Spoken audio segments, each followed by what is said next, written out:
Grandma, and it's story time in the Caribbean. We're on our ship and we're out in the middle of the ocean. We're at sea today.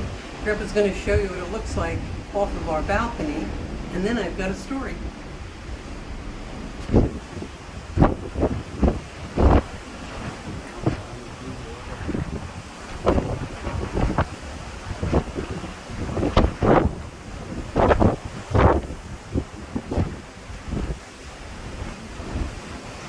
All right, it's very windy, so we'll try and do our story.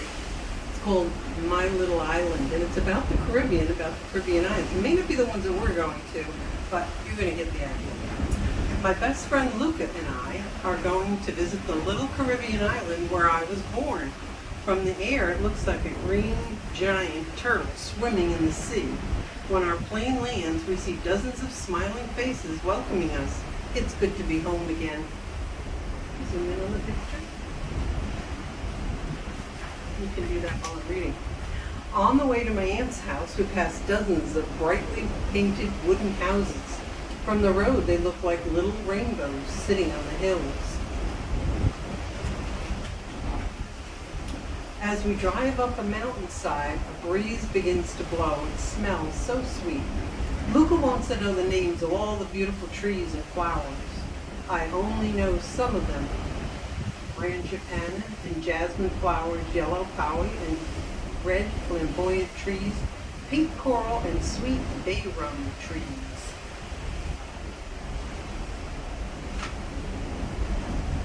My aunt has lunch ready for us when we arrive.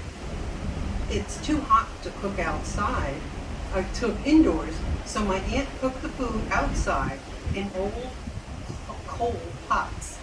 My cousins and I gobble up pumpkin soup, pigeon peas, goat water stew, red snapper fish, and fried bananas topped with guava ice cream. Luca makes funny faces, but he eats it all.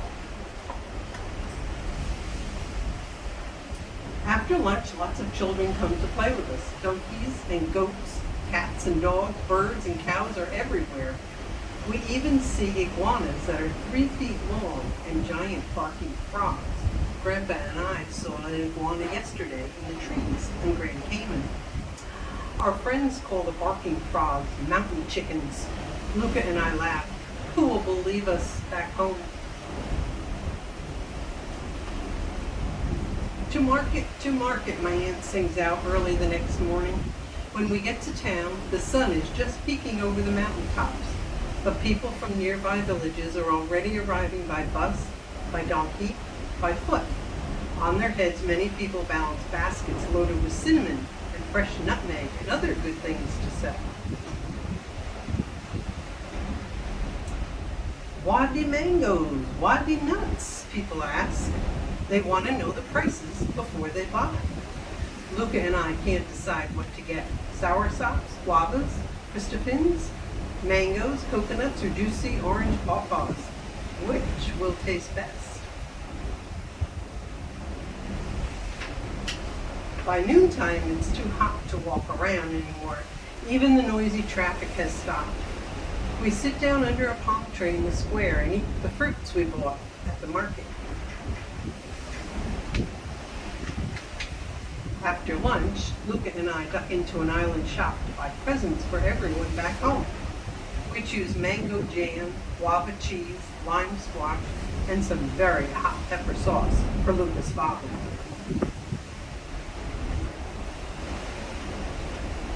The next day, we take a walk along the seashore. Fathers and sons are rowing brightly painted wooden boats with names like Frangelica, Anapana, and Sonabe. They catch mackerel, parrotfish, tuna fish, trunkfish, and picasso fish in their huge nets.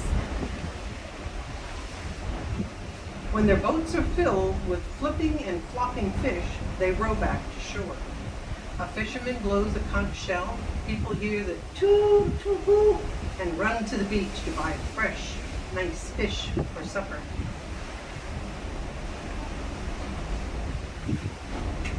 The afternoon is hot, hot, hot. Luca and I dive into the sea and spend hours snorkeling in the cool underwater world. On Friday, I take Luca to see my old school. The teacher lets us play and listen to folk tales and play games with tiny beads on a wooden board. We made more new friends: Sylvester, Desmond, Simon, Sylvia, Glendina, and Althea. We promised Mrs. O'Gara to write to the class. We won't forget. Almost everywhere we go, calypso and reggae music plays sweetly to our ears. Luca thinks it's neat that the steel drums are made from empty oil cans. We hear their rhythms echo all over the island. Music, sweet music. My island has its own volcano. Sometimes it sends puffs of smoke and fire into the air. I wonder what it would look like if it erupted, but I wouldn't want to be nearby if it did. Not far from the volcano is a wild, wild forest where we go fishing. We don't want to scare the fish, so we stand there quietly and just listen to the bird songs and frogs and insects and the sound of bubbling mountain stream. Ding dong, today is my cousin's wedding. Luca and I ring the church bells as hard as we can to let everyone know that Yanni and Sarietta are married. Then we go to my aunt's house for the big party. On the night before we go home, we get to stay up late. It's a carnival. Jump up, our toes barely touch the ground as we dance to the carnival songs that play all night long. When morning comes, our visit to my little island is over. Luca and I don't want to say goodbye to my aunt and cousins and all our friends. We just say, we'll come back soon. The end. I hope you enjoyed the story. Grandma and Grandpa miss you a lot. We're having a good time and I can't wait to see you again soon. Love you.